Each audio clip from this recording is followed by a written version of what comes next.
ఇప్పుడు మన దగ్గర ఐటీ మంత్రి ఉండే ఎవరు శ్రీధర బాబు మినిస్టర్ అన్నాడు, క్యాపబుల్ మినిస్టర్ అంటే సామర్థ్యం ఉన్న ఆయన. ఉత్తమ్ కుమార్ రెడ్డి ఉన్నాడు, పవర్ఫుల్ మినిస్టర్, ఆయన దగ్గర పనితనం ఉన్నది. బట్టి విక్రమార్క ఉన్నాడు, కాస్తో కూస్తో ఆయన దగ్గర పని ఉన్నది. ఓకేనా, కొంచెం గెట్టోళ్ళు అన్నట్టు వీళ్ళు, ఎట్లా అంటే పిల్లర్ లాంటోళ్ళు.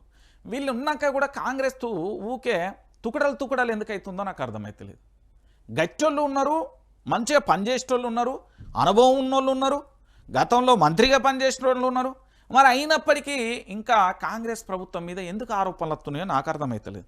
ఇక మళ్ళీ విషయం ఏంటంటే దేశ విదేశాలకు సంబంధించిన పెట్టుబడులు కూడా చక్కగా వస్తలేవు. ఉన్న పెట్టుబడులు ఊష్టమంటున్నాయి. ఒకవేళ వచ్చిన పెట్టుబడులు ఏమైనా ఉంటే బీఆర్ఎస్ పార్టీ క్లారిటీగా క్లియర్ కట్గా చెంప మీద వచ్చినట్టే ఎవిడెన్స్ పట్టుకొచ్చి ఇగో ఇది మీరు ఇక్కడ సొమ్ము అక్కడ పట్టుకపోయి అక్కడ సొమ్ము ఇక్కడ ఇది ఎత్తాలని తట్టున్నది. ఇగో గిడ కనబడుతున్నాడు కదా కేటీఆర్. ఇక చూడు, అధికారం లేకున్నా కూడా ఎట్లా రాజసంగా కనబడుతుండో చూడు.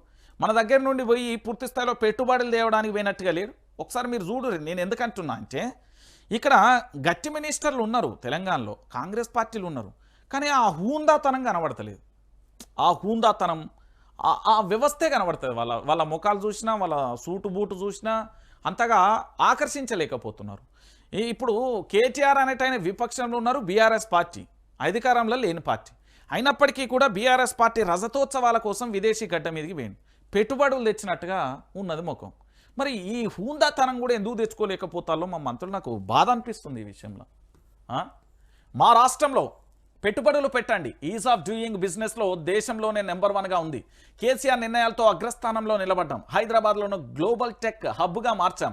ప్రపంచంలోని అతిపెద్ద లిఫ్ట్ ఇరిగేషన్ కట్టాం. మిషన్ భగీరథతో ప్రతి ఇంటికి నీళ్ళిచ్చాం.